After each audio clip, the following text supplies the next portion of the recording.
Good evening. I think we're going to go ahead and get started. It's a few minutes after 6. There's still plenty of cookies and crackers and cheese. If anytime you need to get up and go back and get some of the food, feel free to do that. There's also water and looks like punch over there too. So feel free to do that. I'd like to welcome you to our third conference on cybersecurity. October is the National Cybersecurity Month, so that's the reason we do this each year during the month of October. During the day, we had a program that was devoted primarily to IT professionals, and I'll have to admit it got a lot over my head as to what they were talking about, but it was very informative. But I will also tell you, it scares you as to what is out there that is happening. And hopefully tonight, the program that we're going to be have presented to you will share with you some of the things that will help you at your home and being prepared for some type of cybersecurity threat. Used to be that we would say they were threats. They're actually cybersecurity actuality because they're no longer threats. They're happening on a daily basis. Before we get too far into this, let me take care of some of the logistics. If you need to take a restroom break, the two doors over here to your left will take you to the restrooms down into the hall to your right. And also, if you have a cell phone, if you would at least silence that. I know some of you have a hard time not being able to function without your cell phone, so if you would put it on vibrate, that would help the presenters during their presentation. As I said, this is the third year that we are presenting this program, and this is done because the City Council, 4 years ago actually, saw a need for some type of cybersecurity awareness, not only for IT professionals, which we offer during the day, but also providing some type of resource information for the community so that each of us can be better prepared. We have some of our City Council members here tonight. I'm going to call their name and ask them to stand, hold your applause until I've identified all of them. Bill McClendon, Nancy Welton, David Bowie. The other council members had conflicts or were not able to be here. Mayor Richard Ward, Teresa Colburn, I think, was teaching and wasn't able to get through. And then Henry Wilson also had a conflict. We also have a past council member, and I would be remiss if I did not introduce her, Anna Holzer. Glad that she's here. So welcome those people, if you would. Two other people that I want to recognize. One is our city manager, who's been very supportive of this from the very time that we began to develop the concept of a cybersecurity. Clay, if you would stand, he's the new, I'm not sure if we could call you new city manager anymore. And one person I particularly want to recognize, and where did he go? Sonny Patel. Did I lose him? There he is. Sonny is the Director of Information Technology for the City of Hurst, and he's the one that did all of the heavy lifting and putting the programs together for this day and this evening. So we really appreciate everything that Sonny has done. At this time, I'd like to sort of set the stage for some of the presentations that we're going to have and sort of go over some of the things that I think sort of highlight the importance of cybersecurity.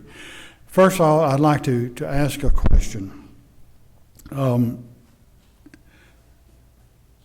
Okay, I forgot I was going to show a picture of the illustrious council there. But you've seen them in person, so that's even better. My question is this: how many of you think you have been hacked at your home on your computer, or know that you have been hacked on your computer? Raise your hand. Past year. Okay. I read a statement. It was from the FBI, and it says there are two kinds of people that deal with cybersecurity attacks: those who know that they've been attacked, and those who don't know that they've been attacked. So the bottom line is, if you have a device that is connected to the internet, you're a target. And because you're a target, you probably have been attacked and just didn't even know it. So the thing that is going on in our society today is it's a constant. And in fact, if you look at the news and read the newspaper, watch TV, get on the internet, the term cybersecurity threat is something that we hear about every day. We had the term cybersecurity as one of the topics of one of the presidential debates. Watching TV last night, the storyline for one of the TV shows was cybersecurity, attack on, and I thought this was rather ironic, the Secretary of State. It was called a Madam Secretary, so I thought that was rather ironic. But we've also had attacks or issues with cybersecurity. Social Security information was leaked by the federal government. Target, we've heard about that. And then, of course, you can tell by the slide that we have up there that we have many foreign countries that are launching attacks against the United States, against other countries, against businesses in the United States. And in fact, Russia has even been linked with some of the attacks, and particularly trying to sabotage the election that is coming up on November the 8th. Cyber attacks are a clear and present danger. It is something if we don't address, we're going to be remiss. It's always evolving. And of course, we just heard not too long ago, Yahoo had over 500 million accounts that were hacked in 2014. We didn't hear about this until 2016, so it makes me wonder if there's even more behind this as we get into this. And then last Friday, I think many of you heard on the news the attack by cyber attack against Netflix, Amazon, and others. And what they did, if you've not read the story, what they did is they went into a lot of DVRs who were connected to the internet, slaved those DVRs, and then had them basically attack some of the websites that they were trying to attack. So again, you may not even know that the device you have at home is being part of the cybersecurity attack. As I said, this is something that is evolving. It is something that is going to continue to change. The day that you think you have mounted a strong defense against a cyber attack is the day that the hackers are going to find a way to go around whatever defense that you've put up. And I think we'll hear some of the things tonight as to what we can do to try to protect ourselves. 80% of the attacks that are mounted against us are known attacks. In other words, they've been around for some time, and we've been able to come up with some pretty good defenses against it. It's the other 20% that do the most harm, and the ones that seem to be the most popular now are denial of service and ransomware, and I think those are two topics that we may be hearing more about later tonight. Let me try to put this into perspective. In 2003, there were 6.3 billion people and 500 million devices connected to the internet. In 2010, 6.8 billion people and 12.5 billion devices were connected to the internet. Just a few years from now, 2020, there will be 7 billion people and 50 billion devices connected to the internet. That comes out, for those of you that are inclined to math, 6.5 devices per person. Now, some of you have already reached that limit, that you already have that many devices. You have to stop and think of how many devices that you have at home, in your car, in your office, whatever that is connected to the internet. They're all target for some type of cyber attack. Let me try to put it in another perspective. Back in the 30s, Bonnie and Clyde came up with a new way of committing crime, and they were able to take care of this new crime because we had paved roads and fast cars that go 60 and 70 miles an hour. They were able to rob banks in Texas, Louisiana, and Oklahoma in a single day. Today, Bonnie and Clyde are in their pajamas in the kitchen with their laptop, and they're able to rob 1,000 banks in 1 hour without even leaving their house. So today, the Bonnie and Clyde of cyber crime is able to commit crimes in a different way. They're now committing it at the speed of light. So things have changed and continue to change for us. It's not if, but when. And this is something I think we need to seriously understand and realize, and this is the purpose of the program tonight. At this point, I'm going to stop, and I'll ask Sonny Patel to come forward and present our first speaker, and we'll get on with the program. Again, thank you all for being here. Really appreciate it.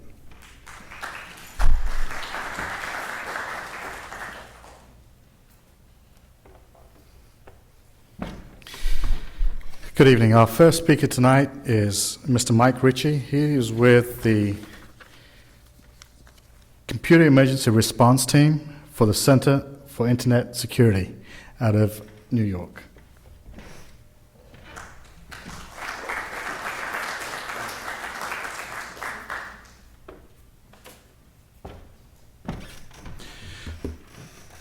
Okay. Good evening, everyone.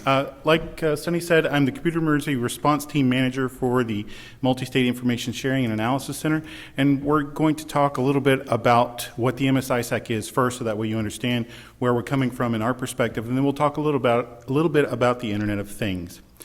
So the Multi-State Information Sharing and Analysis Center, or the MS-ISAC, is a concept that we kind of partner with DHS and to give cybersecurity resources to those in need, specifically state, local, tribal, and territorial governments, because most of the time they don't have the resources that they need in order to respond to cybersecurity events. So our task and our mandate from DHS is to provide that support for state, local, tribal, and territorial governments for free, so that way they can actually analyze and recover from these events. Who do we serve? Primarily, all 56 states and territories, all 78 federally recognized fusion centers, and more than 1,000 local governments and some tribal nations as well. Believe it or not, the tribal nations are the most easiest to work with because they have less bureaucratic red tape for us to deal with in order to talk to them. So it's very unique in that perspective, and it's been a very wonderful journey with them to help them with their cybersecurity issues. So we have a 24/7 operations center. As you can see, that there's some of our analysts there. They look at logs from devices that are all over the country. Since we are the multi-state ISAC, we only support the 56 states and territories. We also look at the over 500 billion logs per year, analyzing those for threats, vulnerabilities, and any types of attacks that might be present. And if so, we will alert those entities to that traffic that we're seeing and what they can do to help remediate that. We also publish cyber alerts and advisories. For those of you who know about Patch Tuesday, which is it's kind of uncommon, that on the second Tuesday of every month, Microsoft releases a bunch of patches to the operating system, and what we do is we go through and we analyze and determine which ones are the most critical, and if the ones that are critical, we actually go through and send out advisories to our constituency. We also monitor websites for the state, local, and tribal and territorial governments for web defacements. That's if an attacker actually goes in and alters their website for either political or other means. And we also send out hacktivist notifications, so that way if there's any type of hacktivist activity going across what we see, then we'll also notify them of that information as well, so that way they can perform some remediation. We have a dedicated intel team that all of them have top secret clearances, so we can actually monitor and the information that's on the high side as well as the low side. We also work with the NCIC, which is down in DC, where there's a conglomerate of federal resources that are down there. A lot of the representatives can be anything from the three-letter agencies that you know and love, and to some of the other ones like the Navy and other types of the armed forces. We all have representatives down there that talk and share information. Sometimes when we get that information, we share it with our partners depending on the actual criticality and the actual security level of it. If it's too critical, or in this case, too secret, then we'd actually have to compartmentalize it and make sure that we can identify and assist those. But it takes quite a bit of effort to kind of shuffle and handle all that information. That research, and you see that term up there, TTPs, that's tactics, techniques, and procedures that attackers use. Some of them are actually unique in the fact that if we see some specific type of activity across the network, we can actually identify that type of attacker, especially if they go to a specific IP range, we can actually identify that. And at the bottom, you can actually see a list of the majority of the ISACs that are currently available. And believe it or not, there's even more out there, and there's a few that are coming up. I don't see the retail ISAC on that, that are newly formed, that are actually that are not being displayed here. I come from the Computer Emergency Response Team, or CERT. So we do a lot of what's known as incident response, which means that if any one of our members actually has an incident, we can actually respond either via phone or on site, depending on the criticality of the nature. And we can also do penetration tests. We can do vulnerability assessments. We do malware analysis. We also do computer and digital forensics, so that way when those attackers do hit, our constituency can send us data, so that way we can analyze, tell them what happened, and how to remediate it in the future. That whole log analysis, we handle logs. Again, we do 500 billion logs per year from all of the sensors that go across the U.S. So we actually do a deep dive into specific log analysis. If a partner is actually having a website that's not hosted internally and it's at a co-location and they will only give us the log data, that's what we analyze for that to determine what's going on with that. Here's an example of an advisory that we sent out not too long ago about the Adobe Flash Player. This was one of those ones where it was a 0-day. We found the Adobe patched it, and then later on that same, actually 2 days later, we reissued the advisory because of the fact that there was some new critical data out. And these are freely available to the public. All you have to really do is just sign up to receive them. I will warn you, though, we are quite spammy. We do send out a lot of notifications, and I've been told by some of our members that I get more email from you than I do from my boss. So be aware that if you do sign up, we are quite prolific. A monthly newsletter. So another thing that we offer to our agencies and to our constituency is that you can actually take this monthly newsletter, take it from us, change it, rebrand it, and publish it as your own. We don't care, because of the fact that we'd rather have that information out and available to you, and you can redistribute it. A lot of people will go through, grab this down off of our website, and actually just reuse it. And it's perfectly fine. It's more important that we get the information out than it is whose responsibility is, or more importantly, who owns the actual data. We'd like that. We like to actually give it. So, which is why my boss's boss's boss, the chair of the MS-ISAC, he says the most important S in MS-ISAC is the second one, because sharing is more important across the globe. National webcasts. We actually do offer free national webcasts on a various amount of topics. Here's just a couple of samples of one that might be, ironically, the Internet of Things was in April. So we actually will go through and have these webcasts. They're monthly. You can actually subscribe to them. You can look at them. They're also downloadable, I believe, and they're also up on our website if you'd like to take a look. And we always love the Cybersecurity Awareness Month. We send out, I think they measured it in several hundred pounds of literature out to the state and local entities, so that way they could actually pass this out to their constituency. And so there's actual posters that you can download and print out, or you can make the request for posters and put them up on the walls in your office to kind of remind people of kind of the best practices and things that you can know and take a look at. Now let's talk about the Internet of Things. This, believe it or not, I actually had this discussion with the young woman who was doing my hair right before I left to come here. So she asked me, so what is this thing going on with Netflix? Can you explain it to me? And I said, okay, so what do you know about the Internet of Things? She goes, not a thing. She's very funny in that way. She always has a pun going on. So I had to explain to her what an actual Internet of Thing was. And so the actual definition is up on the screen, and I'll give you a second to read it. But in my estimation, it's really any kind of device that you may hook up and goes out to the Internet. Now, you may say, well, Mike, isn't that a computer? I said, no, not in the most restrictive of senses. We're talking about very small items, the embedded things, kind of like, oh, I don't know, let's take a look at phones. I'm sure most of you in here have some type of phone on you, whether we have one guy in the office who recently converted from a flip phone to an actual smartphone. It only took him 10 years, but he actually did convert to it, and now he loves it. He says, I can get the internet on this thing. This is awesome.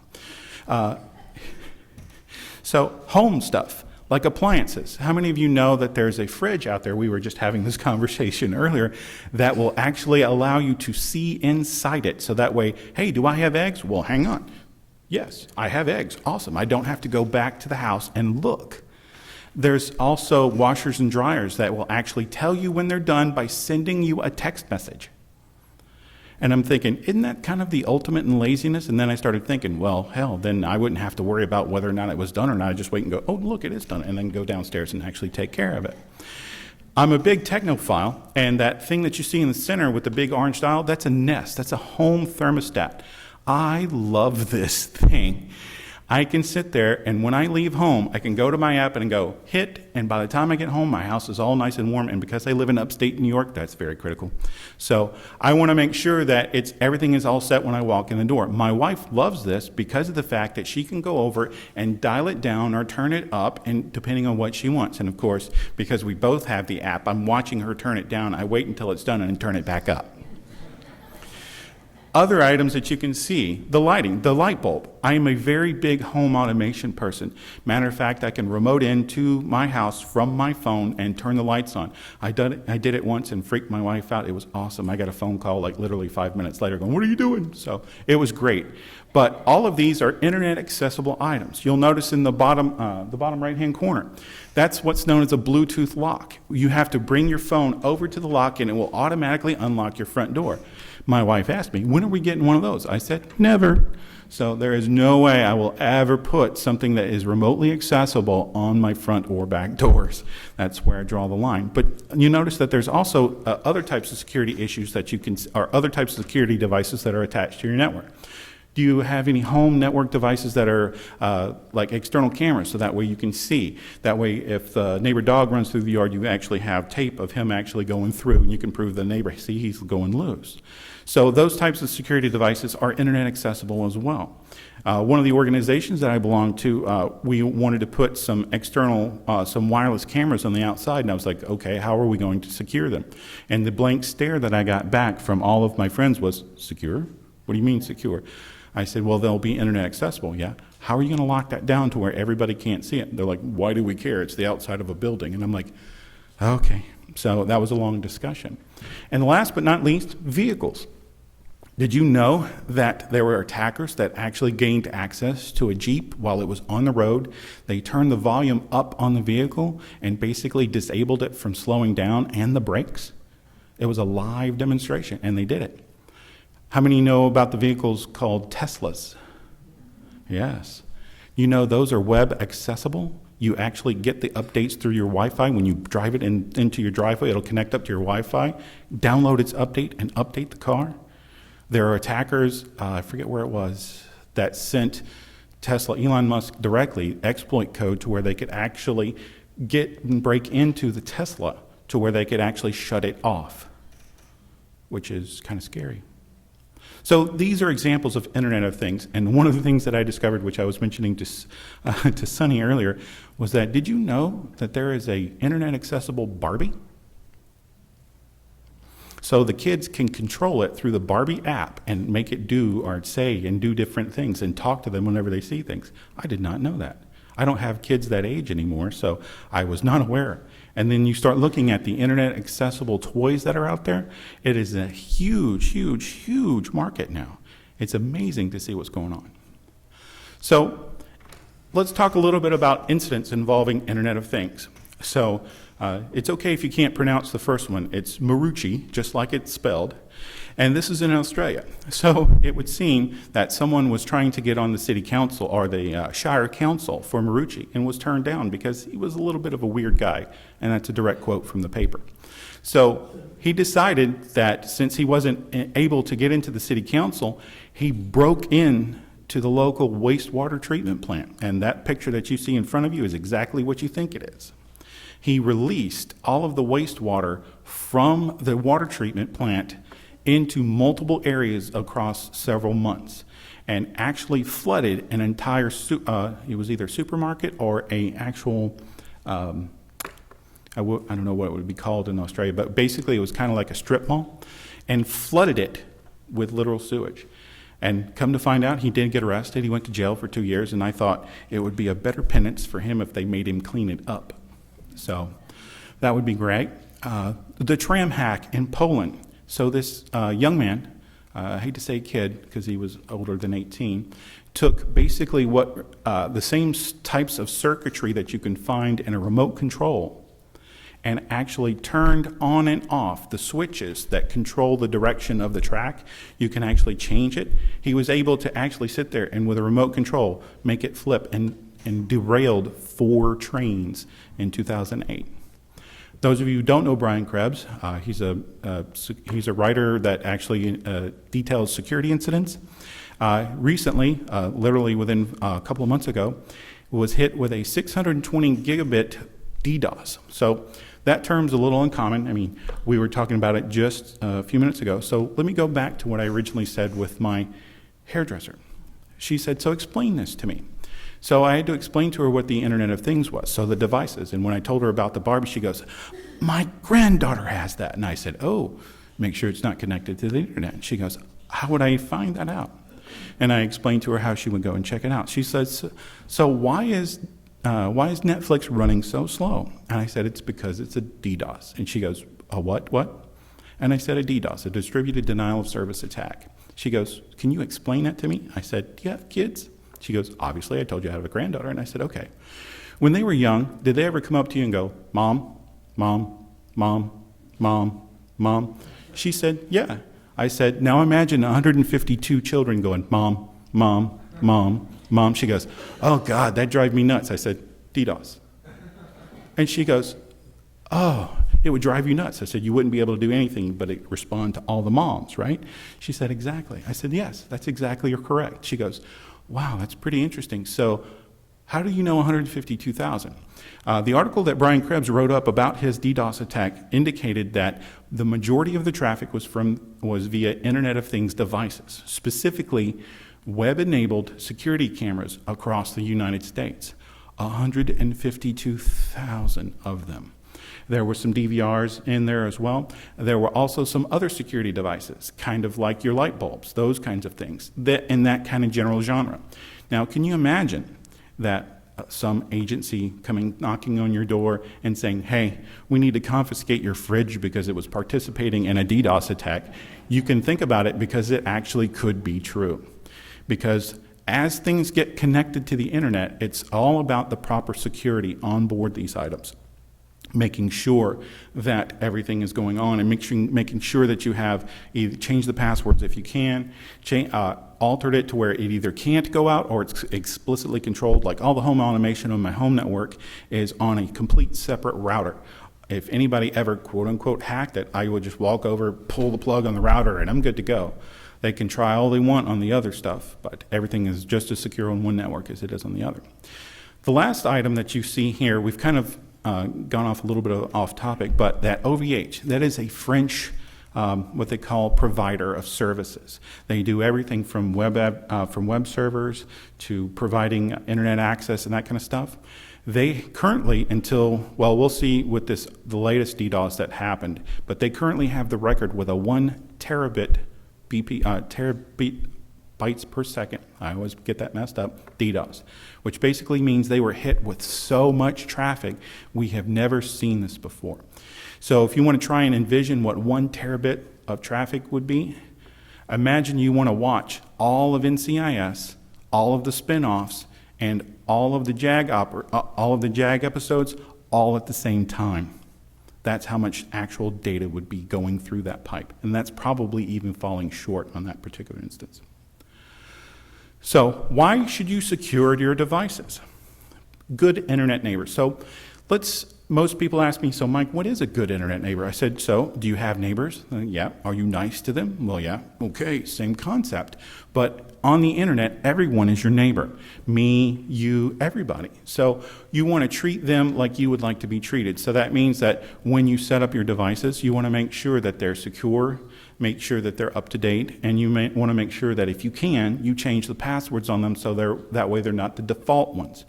I hate to tell you, and that in my day job, we actually see a lot of the incidents that we handle are default passwords or things not being kept up to date.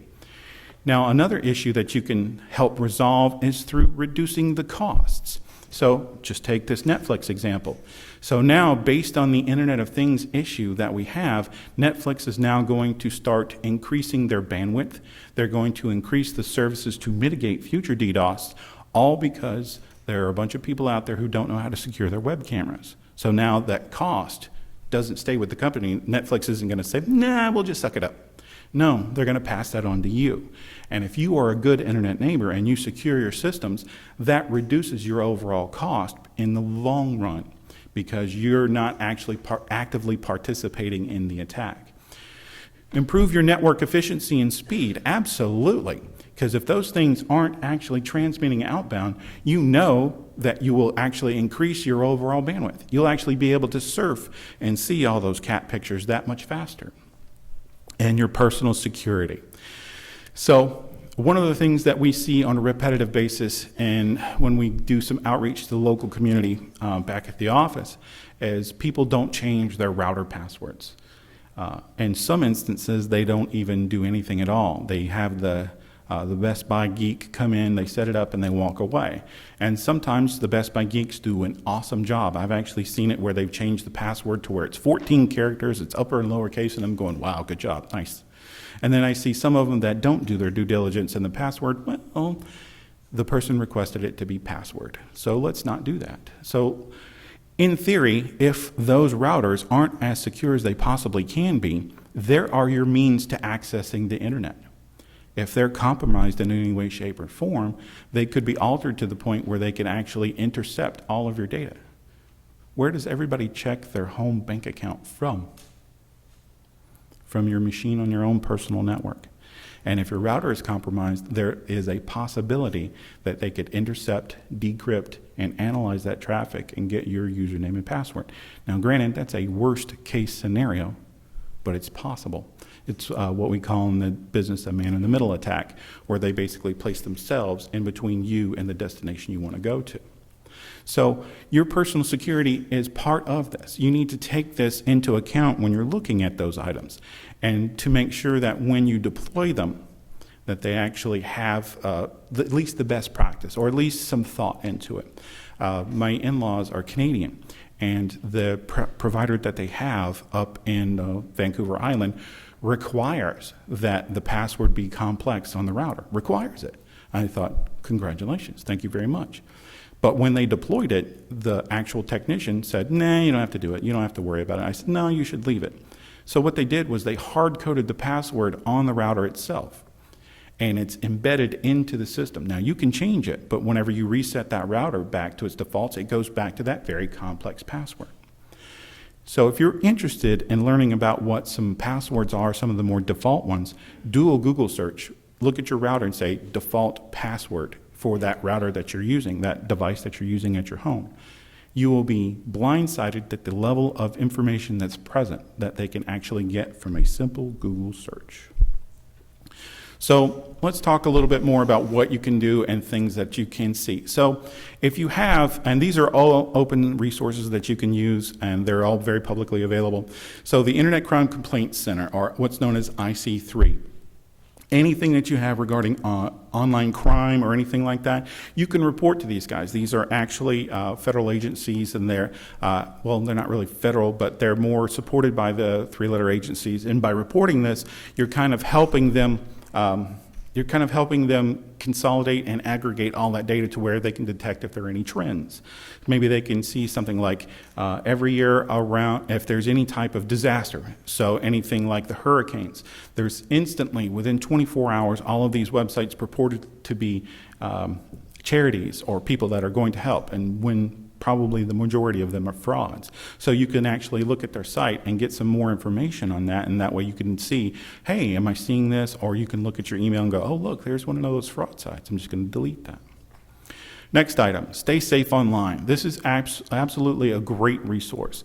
This can be for anyone, and you can actually go to it and take a look, and it gives you examples of things that you can do.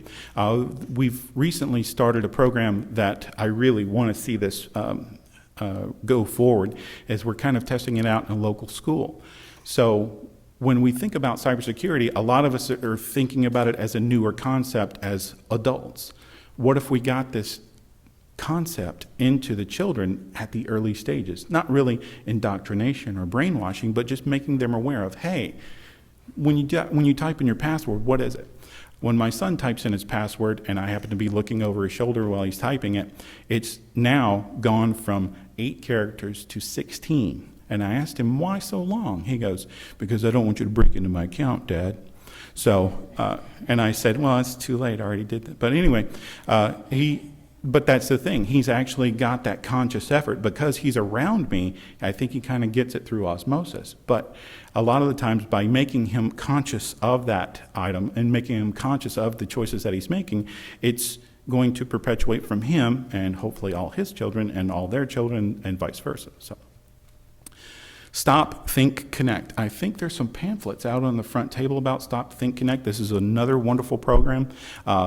You can actually get some very good tips. There's some videos online that actually describe what are good cybersecurity practices, and most and best of all, it's free. So it's a wonderful resource. And identitytheft.gov. If you ever, and I hope you never do, but if you ever do happen to have your identity stolen, you can actually go through and use this to help you recover from any identity theft. Luckily, I've been able to dodge this bullet with a matrix-like efficiency, but I hope that everybody and no one in this room ever has to do this, but at least you have a resource in case you do. So, questions. This is one of my favorite pictures. For those of you who don't know what BYOD is, it's bring your own device. So we have that policy at work, and I showed this to our boss. He goes, "You're not bringing your car in your office, Mike." I said, "Good." Any questions? Yes, ma'am. How often should we change our password? Good. And on your wireless? On like bank, email? It's a very good question. So a lot of times my default answer is going to be what my company says. So the official answer is every 30 days. I change mine about once every 90 days to 6 months, because most of the time when I type in my password, I really hate doing banking on my phone because my password is so long, I usually screw it up at least 3 or 4 times. And so and then my bank calls me, "Somebody's trying to break in your account." No, it's just me. So, but the company answer is 30 days, but I do it about every 3 months to 6 months. Sir? A while back, I read, I think it was on the Krebs website, about an Israeli DDoS gang, for lack of a better term, got busted. And one of their claims was these customers that are hiring, part of what was revealed was their client list, so that means a whole bunch of other people are not going to be in trouble. They say, no, these people are hiring us to attack their own sites, to make sure that they're holding up to a DDoS attack. Well, I don't believe that any more than anybody else in this room, but it raises a good question. What if small business owner put up a website to advertise and even somewhat sell my services, and I want to test it for how it's good? Is there a legal way to do that, or is that just... Actually, I don't want to steal Michaela's thunder, but you can actually hire her to do it. Yes, she's absolutely legal. At least I think she is, right? Well, I'm pretty sure that 99% of her tools that are completely legal. So, but yes, there are legal resources that you can use to actually test your website to make sure it can withstand DDoS attacks. And it's in parlance, DDoS attacks typically aren't tested, but you can do it. But typically what people like Michaela and others do what's known as a penetration test to make sure that your website doesn't have any vulnerabilities, something that they can use to kind of break in and go in. And as you'll hear in a few minutes, no one is 100% immune to this, so they will find something. Thank you. You're welcome. Sir? Can you expand a little bit about the web camera security thing? I installed a number of those in past years, and they're all on the other side of a router. Mm-hmm. They're IP cameras, Mm-hmm. and they're uploading JPEGs to a web server. Mm-hmm. So in this case of this attack activity, somebody must know how to get through that router. Is that right? Can you elaborate on how these StarDots or access cameras or what? They didn't specify according to... CCTV types? No, typically they're the more, and this is based off the article that I read, this may change. So a lot of the facts from Brian Krebs's articles haven't still fully fleshed out. They're still doing the analysis on it, but most of them are web-enabled cameras. They're the lower ends, or kind of like the mid to lower end, the ones that you can hook up and make available through your home router directly to it. And by doing that, most of them are running what's known as a minimized or reduced level Linux kernel. And a lot of the basic things that are on that Linux kernel are commands like ping and looking up things through NSLOOKUP and that kind of stuff like that. So what they do is once they have access to it, yes, and then they can use either the ping of death, which is typically you can actually mitigate that quite easily, but it depends on the attack and it depends on the camera. Get through the router somehow. Mm-hmm. So they must have known the router password to get through and Well, some of port forwarding it. mm-hmm. If they know the port, they can get in. I mean, you got a young lady in the back who can probably go into a lot more detail than I can. Any other? Yes, sir. Last question. The house cameras that like the ADT installs, do they have any security in those? Or what you're talking about? Yes, they do have security built in. Typically, when ADT installs those, to my knowledge, and I have a very small amount of knowledge on this, they do, as part of their procedure to harden it, they will actually harden the network to where it's not easily accessible, but again, that's based on the due diligence of the installer. So if you have someone who's in a rush, they may overlook something, they may forget something. It could be completely innocent, so it could be like that. But most of the ones that I know, the guys that I know that install security are very diligent about that, especially when I pointed out to them what they did wrong. So that's all I have. Just in case you ever need to contact me, oh, well, it's gone. That's all right. No, you're good. So if you're ever, if you're a state, local, tribal, or territorial government, don't feel free to reach out to me. I'll be around in case you have any questions. Thank you.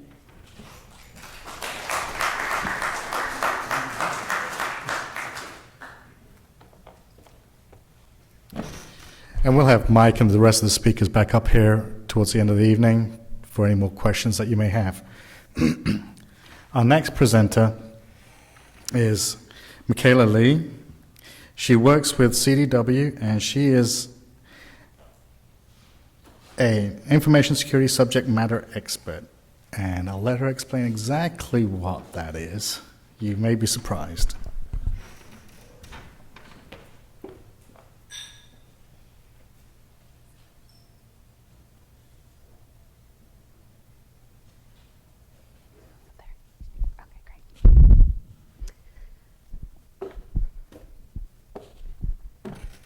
So my presentation's a little bit more simplistic. That was pretty awesome. I was trying to think. So first off, my name is Michaela Lee. Oh, can you not hear me? Can you turn me up a little? Is that better?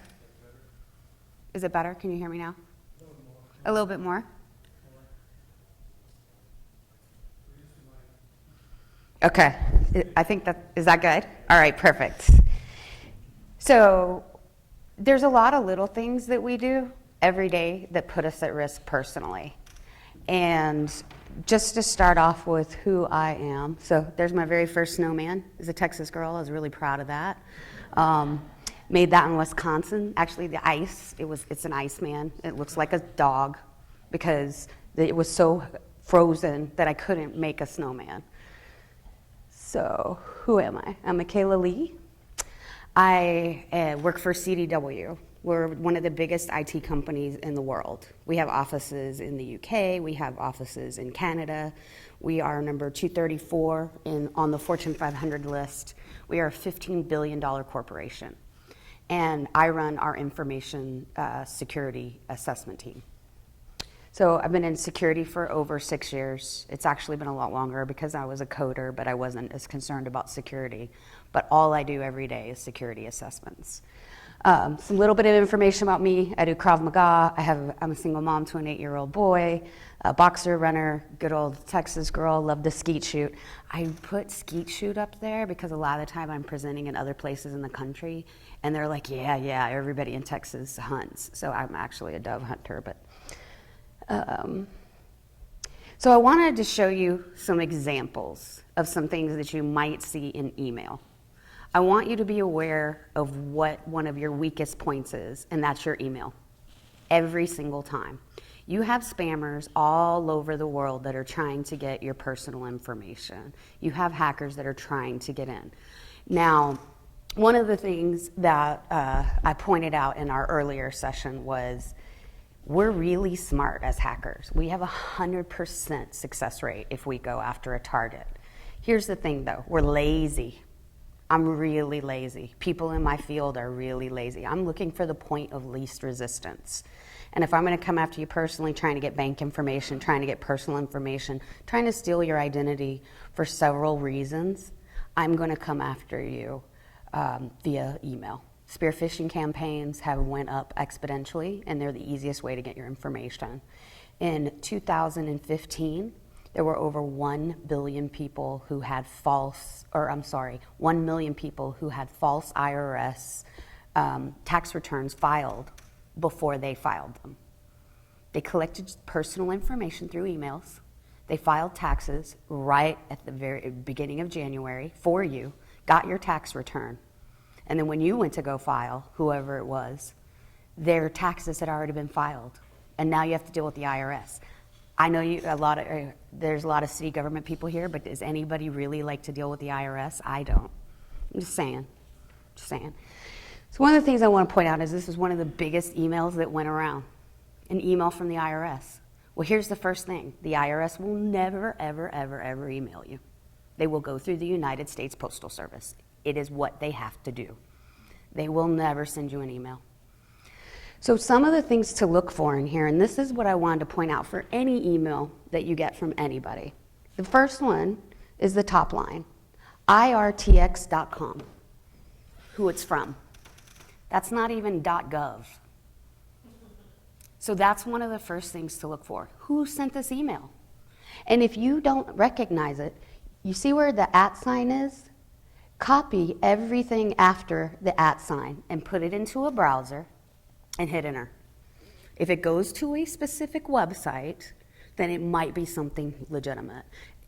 But you have to double check. Make sure the spelling, the phone numbers, the contact information is correct, because I can spoof a website really easy. I can buy a URL that's hurstcounty.co. Okay, so I'm getting an email from the county. No county does CO, it's .gov. Those are the things that we need to be aware of. The second thing to do is you see down at the bottom, it says get started and there's a place to click. Always right click before you left click.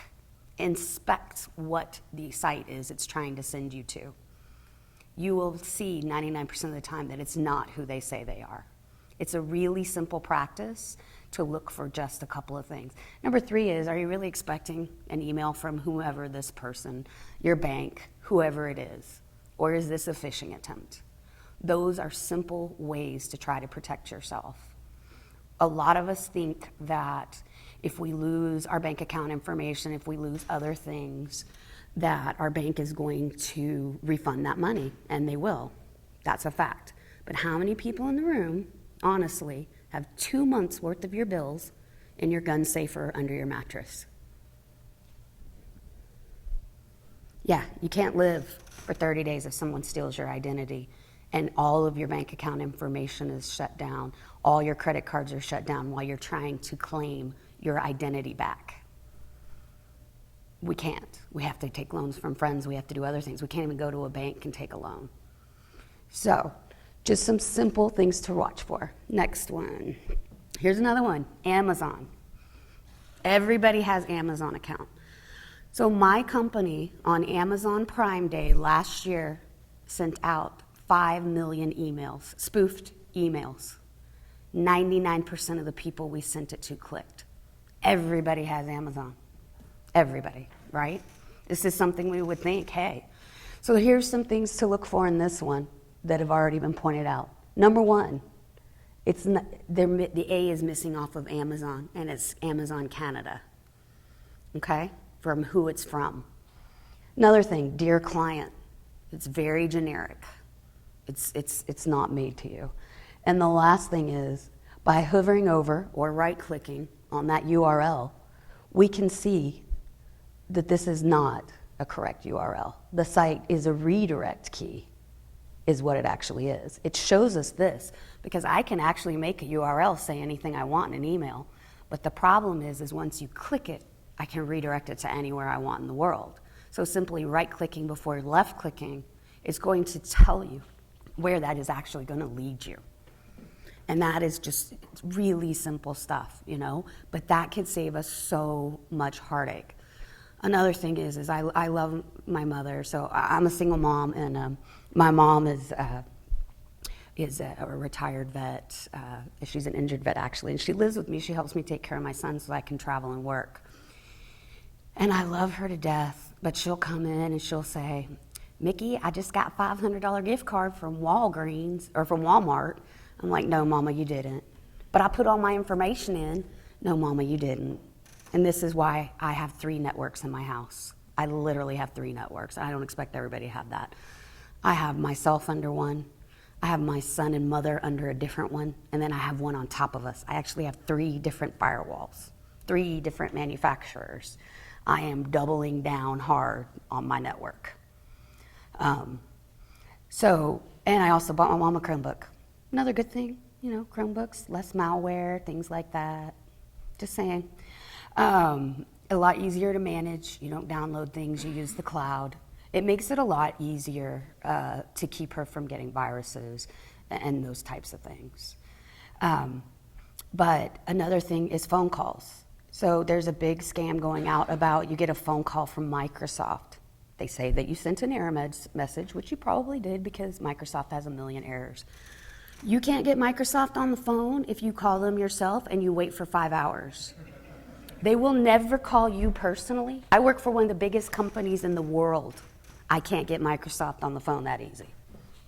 Okay, I have people that work at Microsoft that are paid by Microsoft that are on my staff that I can't get on the phone that easy. They're not going to call you for an error message that you have on your phone, ever.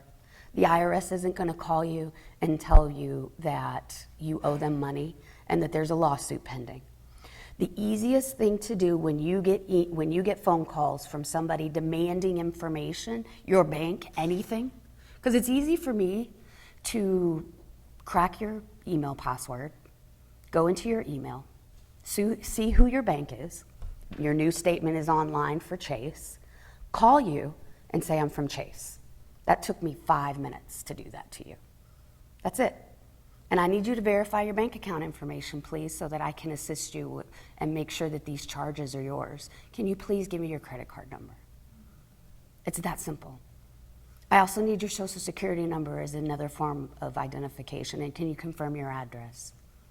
Thank you. Let me help you with this. We're seeing some fraudulent charges on your account. Have you been using your credit card recently? Okay. Can you log into the portal and look at your last 5 charges? Now I'm watching you on your computer as I'm on the phone with you. I tell you I sent you an email and I'm asking you if you can please click it. And I walk you through how to put the malware right on your network. I sound innocent, right? You don't expect anything from me. Here's what you do. Your bank calls you with stuff like that. You say, let me call you back. And you go to the website, you take the phone number and you call them back. It's real simple. Another thing to do is you can Google any phone number. So you get a call, you don't know who it's from, they're demanding you call them. Google the phone number with the dashes, and it'll tell you right away if it's spam or not. It'll tell you right away if it's a scam, if it's someone trying to prey on you, if it's someone trying to get information from you. It's a really simple step. You can even put it into the browser on your phone. Another thing is putting malware protection on your phone. AVG Free is a free service. You can put it on your phones, put it on your tablets, and it's a great way for you to run scans and know if you have malware that's coming in on your phone.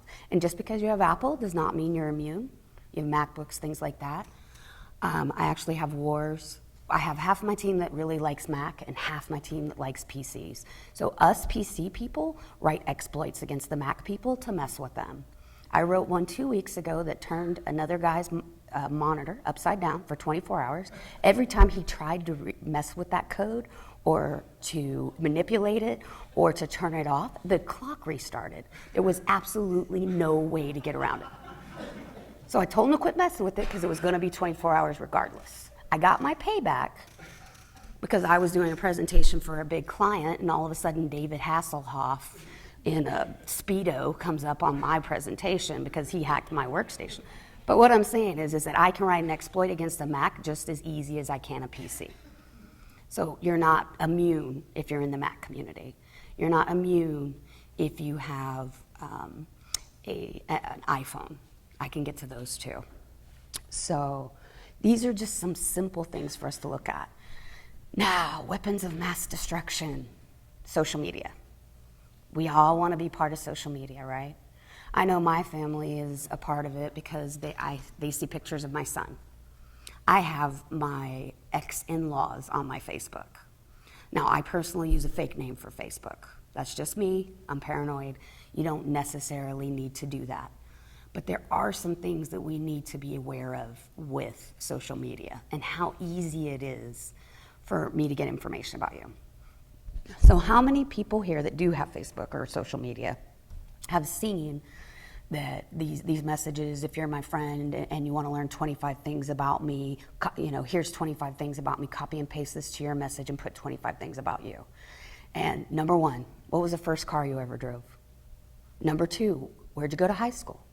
Number three, what was your first friend's name? Number four, your first dog's name. Number five, so forth, first job, so forth, so on, so on. And you think you're sharing facts with your friends about you that they might not know, right? You're giving me everything I need to steal your identity because now I can set security questions and I know that right answers. So if you call behind me, you're going to give them the exact same answer because I just took them off Facebook from you. And not testing your security settings, there's a place on Facebook where you can click and it says see as. You can see it as a third party, you can see it as whatever. My posts are set up so that not only my friends can see them, not even my friends of friends. So if somebody shares something off my page, their friends can't see it. Only our mutual friends can. I have it locked down. I don't want pictures of my kid getting out. I don't want people, there's a lot of things on there that I want private. So I lock it down as much as I can. I use a fake name. I'm very particular about who I put on there, but my security controls are amped up. Another thing is I don't care how many times it asks you, do not put your phone number in for two-factor authentication into Facebook. Don't, because I can hack it. So then I have your phone number. So the next thing. So as far as managing your identity and your professional image, I always like to tell people, if you're going to be goofy on Facebook, if you're going to put things that are inappropriate on Facebook, and I'm an HR nightmare on Facebook. I use a fake name, everything else, right? I put really political jokes. I don't care. So I have a professional Facebook and a professional Twitter, as well as my personal stuff, because I tend to be a bit of a comedian. At least I like to think I am. So I'll put jokes, I'll put other stuff up like that, and I don't want my HR reading them. And most of them are innocuous. Like, you can see my Jeep outside, and I have a skeleton, a plastic skeleton that's attached to the front bumper for Halloween. So I made a joke about how I put a skeleton in the passenger seat to use the HOV lane, and I caught myself talking to it 4 times. You know, it's a simple joke, right? It's nothing bad, but I don't want HR finding that. I don't want someone searching out my corporate, searching me out looking for that. I'm very particular about what you find about me. In fact, I have an algorithm that me and about 20 other people have written. If you Google me, I know. And if you go anywhere, I know how long you were there, and I know what pages you landed on, and I know what information you found. It's not a publicly accessible tool, but I have that. I want to know what you see, and I control what you see for me. There's 2 things you'll find. LinkedIn, which I don't care about, and the fact that I work with Beagles and Buddies Rescue in Austin, Texas. And the third thing that you will find is that I I'm a handler of a service dog it's a therapy dog for kids that have disabilities. So my German Shepherd goes to elementary schools, goes to different things, and kids with disabilities. My son has dyslexia. Kids with disabilities can read to the dog so that they get up the courage to read in public and things like that. Those are the 3 things you'll find about me. You're not going to find anything else. So making as small as an imprint on the internet is a huge thing. And I tell people this all the time, and I'm not telling it to you guys, I'm telling it for your kids. The pictures that are put on Snapchat, other things like that, that stuff comes back to haunt you. So monitoring what your children, your teenagers do, because the next slide that I'm going to show you, it talks specifically about teenagers and what they do. They put a photo of themselves, they put the school name, they put the city and town where they live, email address, phone number, all of this on social media. All of this is what is needed to steal an identity. And the teenager is not going to know that their identity has been stolen until they're much older. So there's a couple of things I wanted to talk about with that. One of the things is I have an 8-year-old son. There are approximately 500,000 cases per year of teenagers that turn to adults and they have bad credit. They shouldn't have been issued credit. A lot of the time, I hate to say this, about 50% of the time, a parent has taken that information because they got in financial trouble and they pulled out a credit card, a line of credit, whatever. So now we have our kids that are turning 18, trying to get school loans, trying to improve upon their futures, and they can't because they have bad credit. They've already been marred, and we all know how hard it is to come back from bad credit. LifeLock is a simple program that is easy for you guys to use that makes it so that not only can no credit be taken out under them, but that there cannot be a credit inquiry. You can't even ding them. You will know, and it has $1 million life or insurance policy behind it. Another thing that you can do, it's relatively inexpensive. It costs me like $10 a month to have my son on it, but I know exactly what happens out there.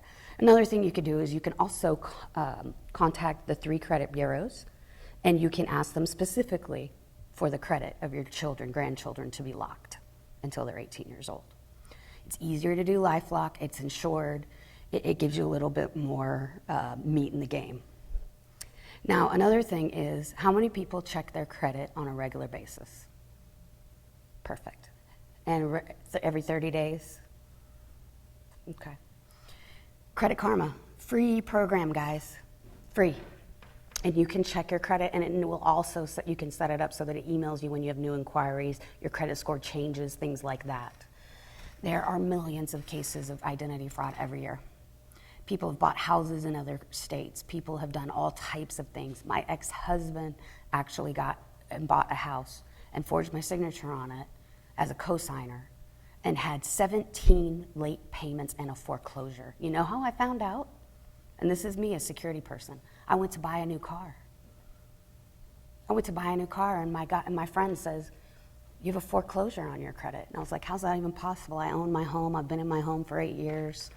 My son, it's where me and my son have always been. Well, I don't understand." And he showed it to me, and it was my ex-husband that had done it. That's how easy it is. And nobody questioned him about me being on there, even though we were divorced. Because he didn't have to show paperwork that we were divorced to get the loan. He used my credit to do it. And then it got foreclosed on. So then I have to fight with USAA, the lender, and everything else, and prove that we're not together and that I never signed this documentation and get this off of my credit. And it took me a year to get my credit back to normal, even after I got that knocked off, to get it back up to high, to good. It went to fair, but I had to fight really hard to get it back to good. So Credit Karma is a great way to look at your credit scores to see what's going on out there. And your credit card companies offer a lot of them free as well. Another thing is, people like to use the same password for everything. Their bank, Facebook, Gmail, PayPal, you name it. There is a program called Passkeep, or Passkeeper, Passkeeper. You get this, and you create one password for the program. Then you put all your other passwords in it, and it has them hashed out. So when you need to log on to websites, you remember one password. And please use passphrases. Almost everything lets you use passphrases. The thing that I say to my son all the time is, "I love you to the moon and back." I know we've all heard that with the period. If you use that sentence with spaces and that period, that is a strong enough password that the best NSA computer cannot crack it in our lifetimes. And it's a lot easier to remember than Purple Uncle Monkey with special characters. A lot easier. You can use your favorite line from any song you've ever loved, and you can use that as your main password. And then you can use different lines from that in every other program that you do. And if they won't accept spaces, do it without the spaces. It's real easy. Don't you forget about me, period. 80s song, right? Easy to remember. I love that song. I'm going to think about it all the time. Great password. It's very, very, very complicated. And it's so easy for you to remember, but it's not something that's important to somebody else.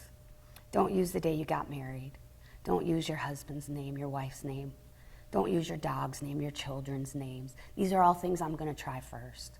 My team actually created one of the strongest password cracking tools on the planet called Medusa. I can crack passwords all day.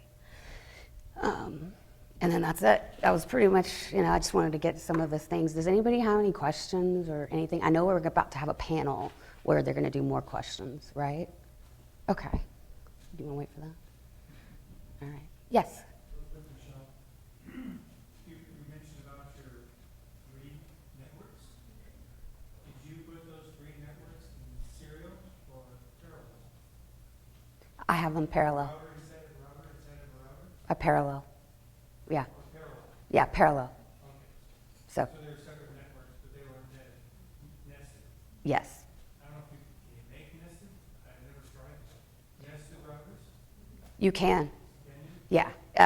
Actually, Cisco will give you the information on that on their website if you want to do it. Because I have a Cisco, Fortinet, and Palo Alto because I'm testing all of those firewalls at all times.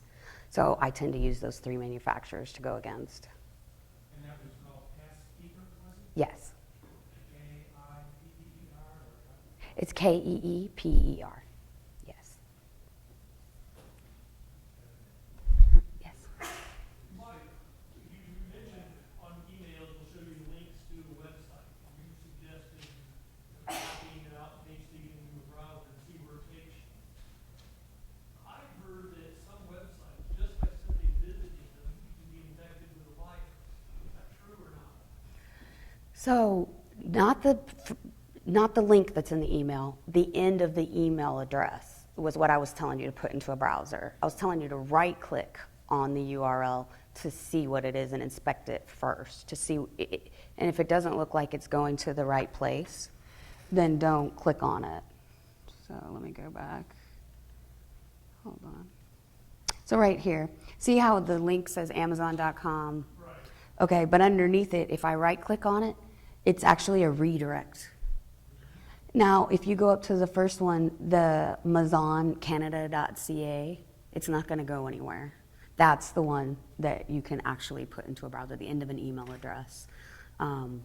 If you have virus protection, they should protect you before you get a virus that if you go to a certain website without clicking on anything. The biggest thing is if you're not expecting this email, you see a couple of mistakes in it, contact Amazon directly. Just delete this. So the thing to do with those that'll really help is through Yahoo, Gmail, if you report them as spam. There's a thing at the top that says report as spam. If you do that, and then 4 other people do that, then all of a sudden Google's algorithm starts paying attention to that email, and they'll filter it to your junk box instead of putting it in your inbox. The more you report those things, the more they'll shut those down. Gmail's constantly looking for ways to improve upon that, but they can't know what all is right and what's wrong. I mean, just like they still get through our endpoint protection. But if you report them as spam, it helps a lot. Are you familiar with Spam Assassin software on mail servers? I am not. That's not one I've worked with, but the next guy might know about that one. Okay. Thank you. Mhm. Thank you very much.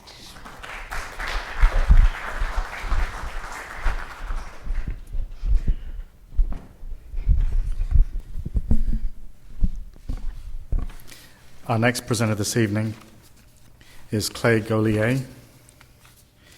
He runs the professional services division for Comware, an IT security company based in Southlake, Texas.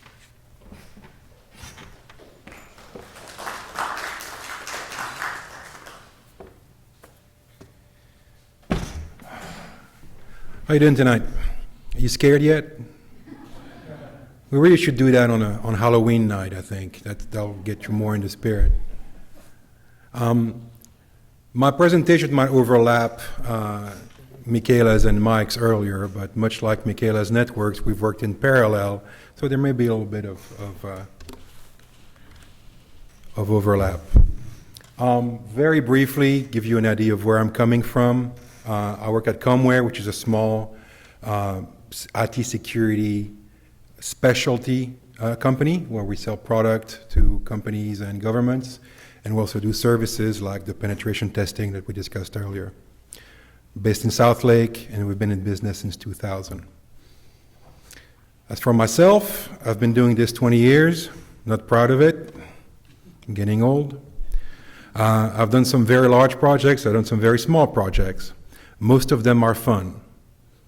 Fun in my line of business is not something you usually go for. You like boring. Perhaps more relevant for the audience, in addition to my professional work, I'm also the IT support guy for about two dozen family members who on the one hand don't pay me a dime, but on the other hand know where I live. What should you care about IT security as consumers and as individuals? One of the things I often hear is that security is really for larger companies and for government. If I'm a bad actor, if I'm a hacker, or if I'm a malware writer, I can make more money from 1,000 individual hacks than I can do from one company on average. So just because you're not specifically targeted doesn't mean that you're not a juicy target.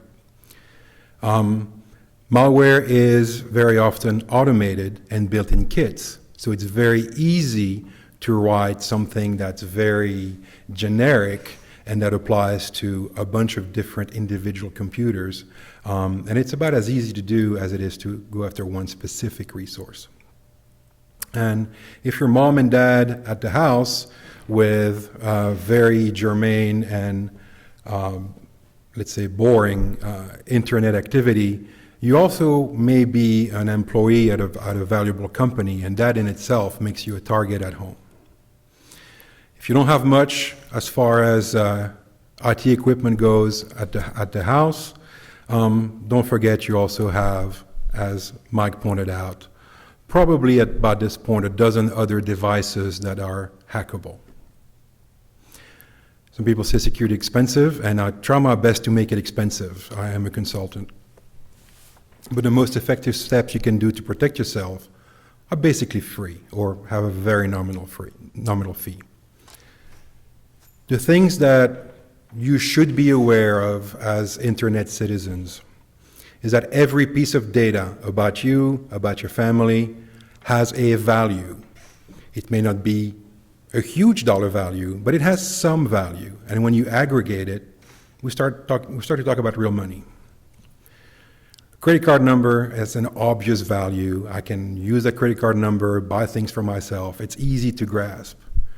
And by now you know if I have your social security number, then I can make money indirectly, either by selling your social security number or for identity theft.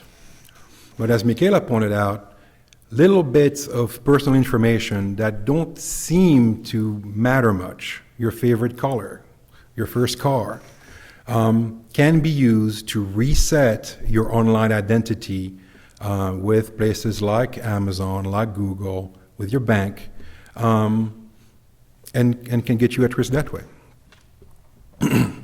Again, Mike pointed out even quote-unquote dumb devices that you don't think of as a piece of computing equipment can be part of the problem by being part of denial of service attacks, in which case you're not directly targeted, but you are indirectly complicit in a criminal act.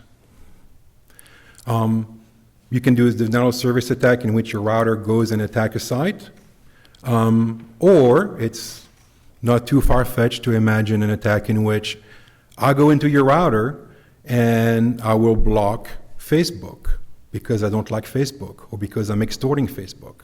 I can make your router not go there by name or by address. These things are easily countermanded by using, as Mike pointed out, a complex password and not the default password. Excuse me, I'm trying to get over something. And then finally, something that many people are not aware of is that, we all know Siri on your iPhone. Amazon now has Alexa, which is kind of Siri for the home, and smart TVs you can give verbal commands to.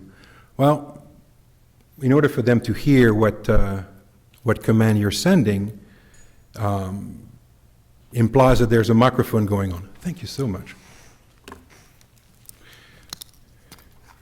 I'm going to do a Rubio and have a sip of water. I apologize.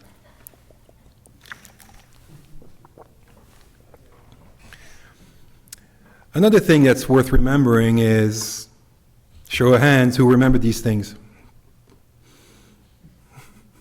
Not too long ago, credit card fraud was done with carbons.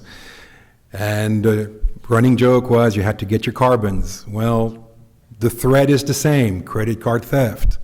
The risks are the same. The method is different, and the way in which you protect from this attack is different. But crime has been around. The world has not turned dramatically more evil. It's always been this evil. We're just smarter about it now.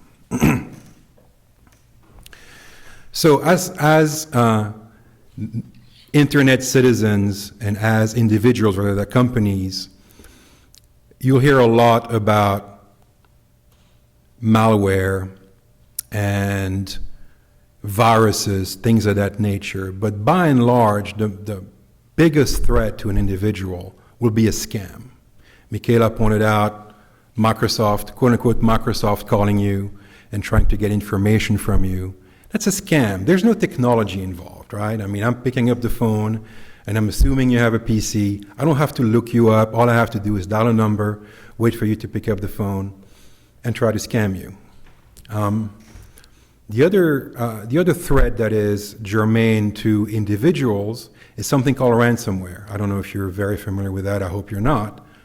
But it basically holds your data hostage until you pay a ransom. Too fast there. The zombies is a term that we use to describe a machine that's been taken over by malware, and you may not notice much of anything going on other than the machine may be a little sluggish.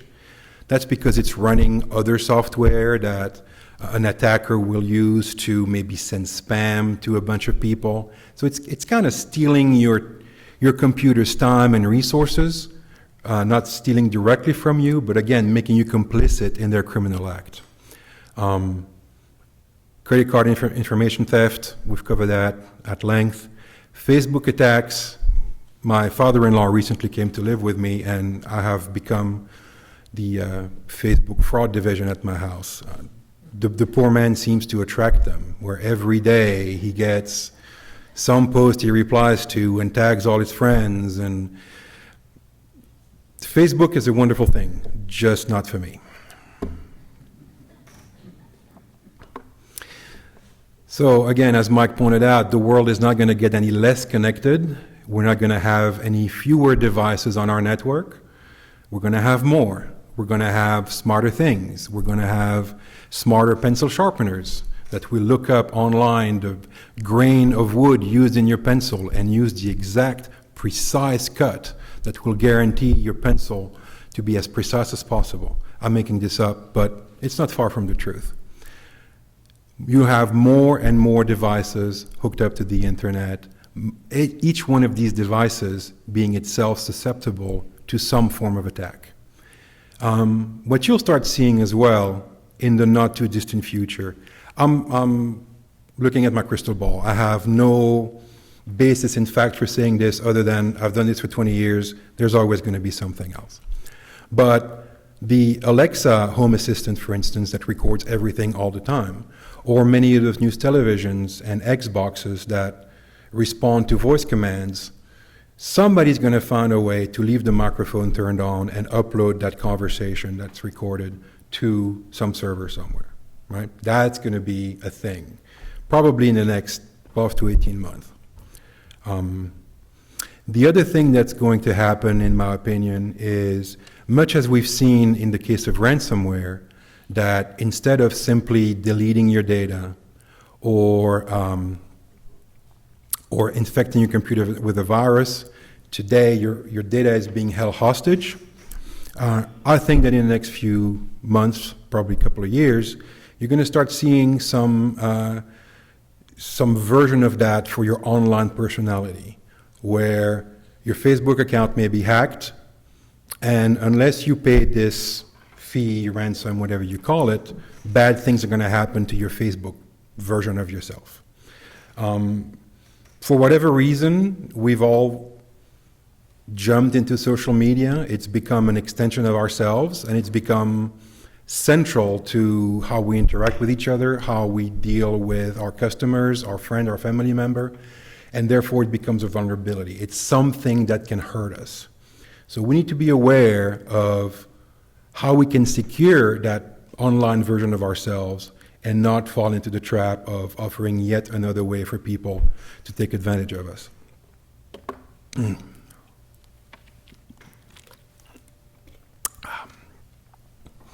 So one of the things, I think somebody made a comment about a website automatically infecting a PC. I'll have a brief conversation about what's called malvertising, which is a combination of malware and advertising, right?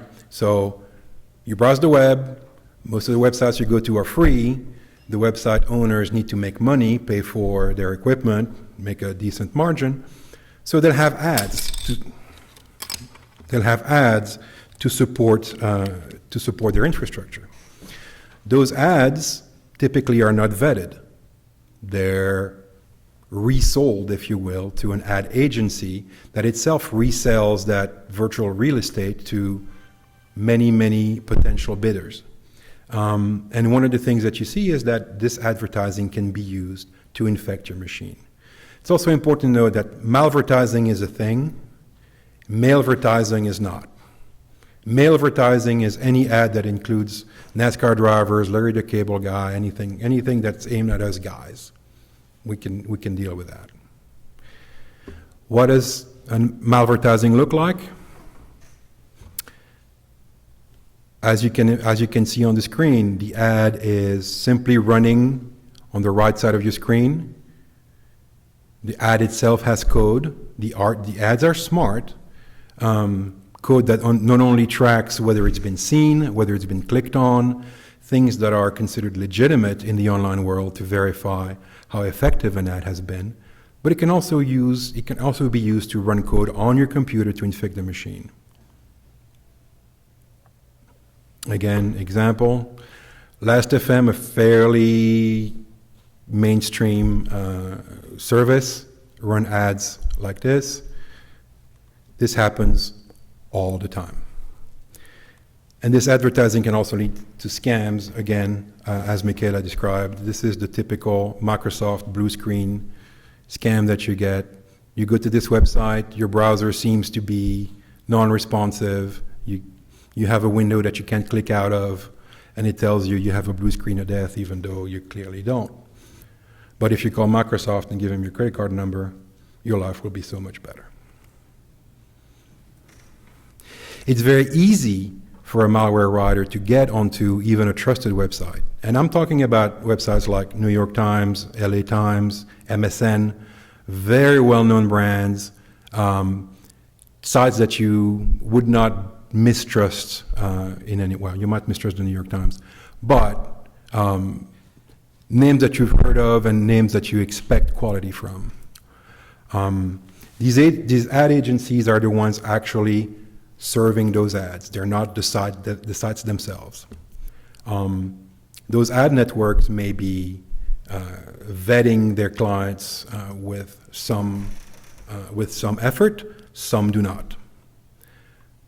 Again, an ad can go through multiple layers of these ad agencies, so there's no trust built into the system. Anyone can get an ad that will run on most websites because the sellers don't know who the buyers are. The seller of the ad space doesn't know who's going to put the ad there. And some platforms allow for very, very cheap campaigns. So how are these things running?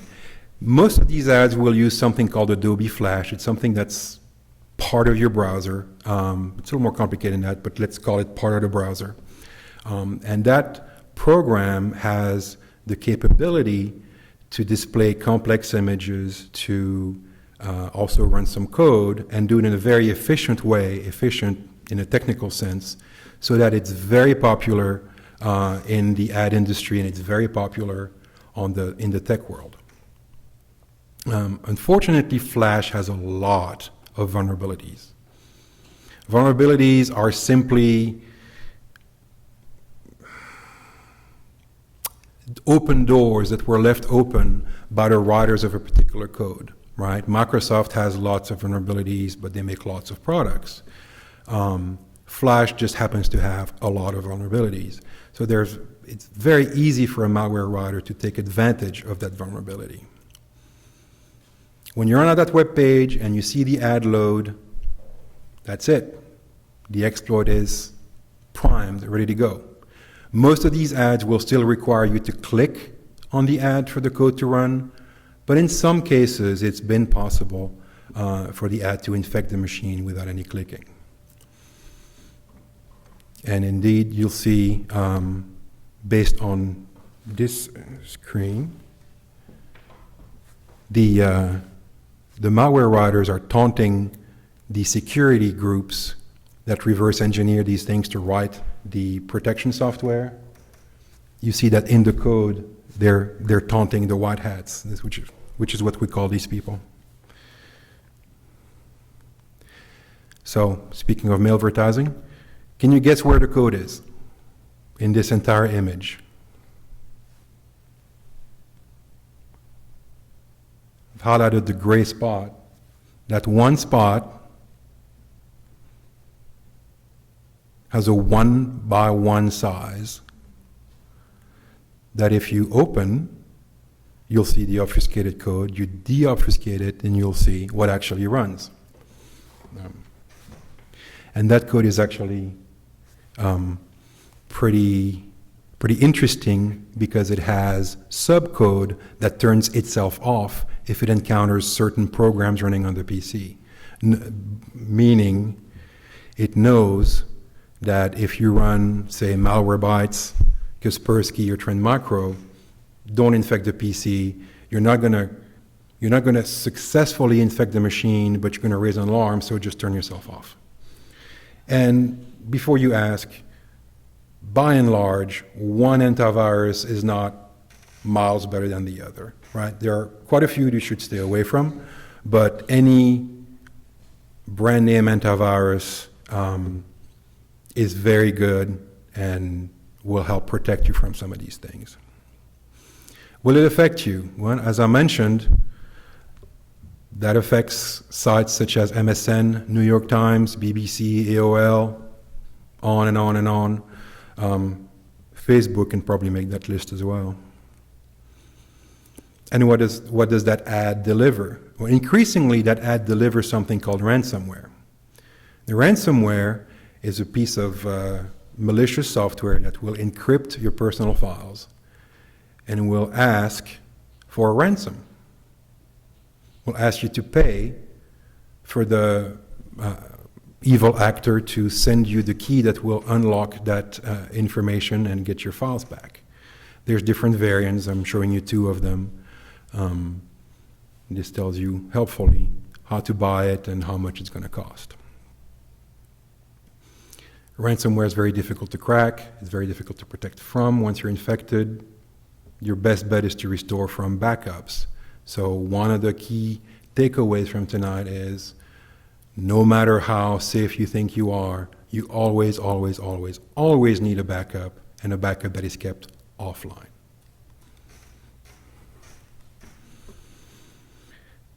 See, I said that. Must know what I'm talking about. It says on the slide. Keep several copies of offline backups. Because even if your live data is somehow compromised, you can go back to one version.